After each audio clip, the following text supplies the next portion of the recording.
বালুরঘাটে গণনা কেন্দ্রের বাঁশের ব্যারিকেডের ওপারেই দলীয় কর্মী সমর্থকদের সঙ্গে দেখা করতে এলেন কেন্দ্রীয় মন্ত্রী সুকান্ত মজুমদার।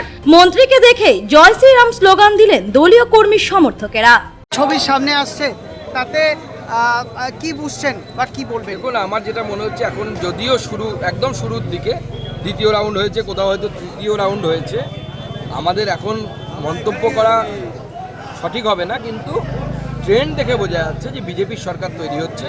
দক্ষিণ দিনাজপুরেও আমরা 5টি সিটে এগিয়ে আছি। 6 নম্বর সিটে প্রাণসাগর, বাঁশুড়িয়া, অশোকগ্রাম এই দিকটা খোলা হয়েছে আগে। এখানে তৃণমূল যেখানে এক্সপেক্ট করেছিল 10,000 ভোটে ওরা লিড নেবে, ওরা 6,000 ভোটে মাত্র লিড পেয়েছে। এরপরে যখন আমরা হিন্দু অধ্যুষিত এই অঞ্চলগুলোতে আসব, সেই অঞ্চলগুলোতে আমরা ওখানে লিড পাবো এবং আমাদের কুমারগঞ্জ বিধানসভা আমরা জিততে পারবো। বালুরঘাট শহরের যে ট্রেন্ড এখনো